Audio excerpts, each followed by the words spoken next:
Your OpenAI demo works perfectly. The API key is in the .env file, the responses look great, and you push it to production. Then it starts. A user submits a prompt that extracts your system prompt. Another generates illegal content. Another breaks the JSON parser because the model returned Markdown instead of pure JSON. This isn't bad luck. This is what every production AI system faces. Today, you'll learn the 4 pillars that separate demos from production: content moderation, input validation, function calling, and structured outputs. Let's fix this properly. Here's the full production pipeline we're building. Every user message goes through 3 layers before it ever reaches the OpenAI API. First, the moderation layer. OpenAI's own classifier runs in under 100 milliseconds and catches toxic, sexual, violent, and self-harm content before you even spend a token. Second, the input validation layer. You sanitize the prompt, enforce length limits, and strip injection attempts. Third, the function calling and structured output layer. The model can call your APIs, but only the ones you explicitly allow, and every response is enforced as typed JSON. This is the architecture that ships. The OpenAI Moderation API is a free classifier that runs before every API call. You pass it the user's raw input, and it returns a JSON object with category scores: hate, harassment, self-harm, sexual violence. If any category flags as true, you reject the request before spending a single completion token. Here's the pattern. You call openai.moderations.create with the user input. You get back a results array. If results 0.flagged is true, return a safe rejection message. Never pass the flagged content to the completion API. The model sees 0 unsafe inputs. Moderation catches harmful intent. Input validation catches everything else. You need 3 checks before any prompt reaches the API. Length limits. A 50,000 token prompt isn't a user, it's an attack. Injection detection. Look for patterns like ignore previous instructions, you are now, disregard your system prompt. These are classic jailbreak openers. Character sanitization.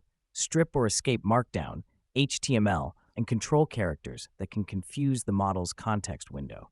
Here's a minimal but effective validator class. It checks length, scans for injection patterns using a regex list, and normalizes whitespace.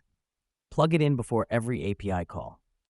Function calling is how you give the model real power without giving it real access.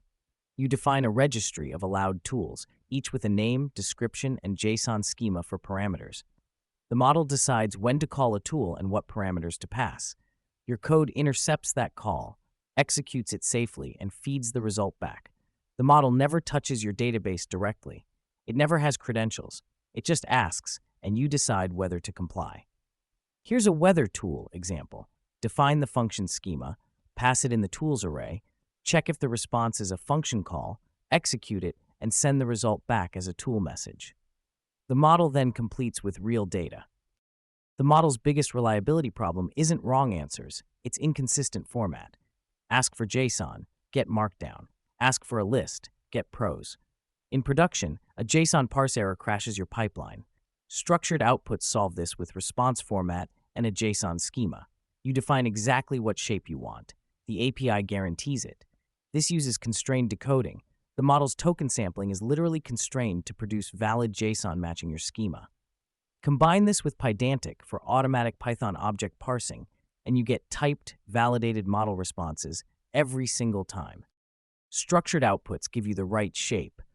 Output validation gives you the right values. The model might return a valid Pydantic object where score is 150, or sentiment is excited instead of positive, neutral, negative, or the summary contains a hallucinated product name. You need business rule validation on top of schema validation. The pattern: validate schema first with Pydantic, then run domain validators for ranges, enum membership, and consistency checks. If validation fails, you have 2 choices. Retry the API call with an error message appended to the prompt, or return a safe fallback. Never silently pass invalid output downstream. OpenAI API calls fail. Rate limits, network timeouts, server errors. These are facts of production life, not edge cases. You need exponential backoff with jitter. Here's the minimal implementation. Wrap your API call in a retry loop with 3 attempts. On rate limit errors, HTTP 429, wait 2 to the power of attempt seconds plus a random jitter. On server errors, H500 or 503, same backoff. On other errors, fail fast. The Tenacity library wraps this into a decorator in 3 lines.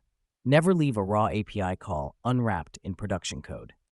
OpenAI bills by token. A production system without cost controls is a liability.